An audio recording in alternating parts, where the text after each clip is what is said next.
right, thanks for coming. Again, my name is Heather Paskevic. I'm a solutions engineer with ESRI in the Denver office, and I'm going to be talking about place-based decision making today. All of us focus so much on the technology and what buttons I need to be pushing, but let's get back to the fundamentals of what steps we need to take. So geography it provides a context for understanding our world. It links cultures and societies together to give us an understanding of the world around us. And GIS is built on the philosophy that geography is the decision-making tool. So the geographic approach is an idea. It's a way of thinking, and it's a way of solving problems. We can take our geographic knowledge and apply it to our world around us. We can manage the world around us with this approach. We can analyze it and make decisions in a positive way. But the idea of the geographic approach isn't new. It's actually a fundamental way in the way we study and analyze the world around us. And all of us in here have used the geographic approach every day. We use it in our personal lives as well as in our jobs. And we're all faced with location-based decisions every day. Those where questions. Where am I going to locate my new business? Where do I want to move? And the geographic approach is going to give you that actionable location-based intelligence to answer those questions. Today we're going to use the 5 steps of the geographic approach to solve a real location-based problem. We're going to ask, acquire, examine, analyze, and act on the information that we get. So the scenario that we have going on today, the project that we're going to focus on, is I work for Maricopa County Economic Development, and I'm interested in building an application that is going to allow people to decide where they want to live within the county, because we want to attract more people to the area. So how am I going to go about that? Well, I want to apply those 5 steps to that process. We're faced with a lot of challenges when we want to move. Okay, so we have to balance our work, we have to balance our personal lives, and we have to balance our family choices as well. And so we're going to use those 5 steps now.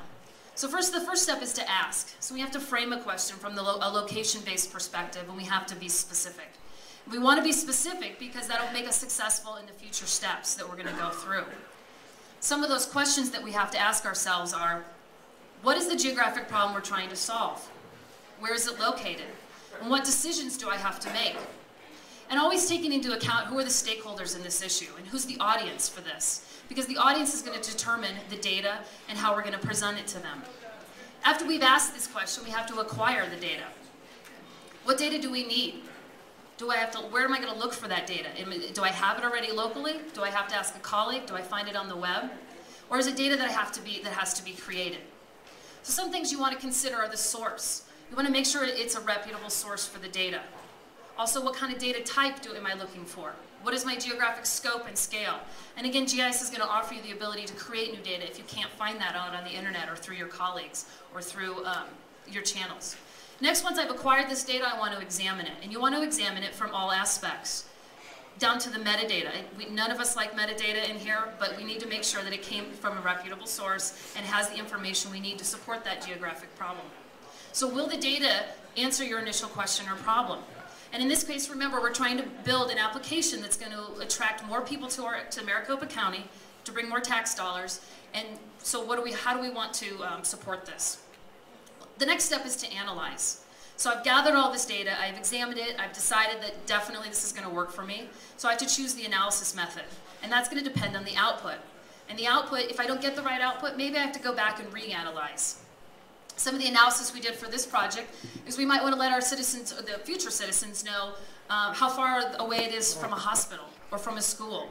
Maybe they're interested in moving to an area that are with people of similar values or similar type of age group. So now I've gone through all these steps. Now I need to present the results and develop a solution. And it all depends on your audience. So is the audience going to want a paper map with a report and graphs, or is it going to be a web-based solution? In this case, we decided to develop a web-based solution. So Maricopa Economic Development has developed a website that has all the parameters for a new citizen to come in and choose all those parameters and decide where they want to live within the county. The 5 steps to the geographic approach are not linear. So remember, you don't have to just go from ask, acquire, 1, 2, 3, 4, 5, because I might acquire the information and during the examination phase realize it's not really what I was looking for. So you can go back and repeat the steps, but eventually you're going to end up, at step 5 there. So hopefully the next time you are faced with a geographic problem, you can remember these 5 steps and be more successful and have a great outcome. Thank you.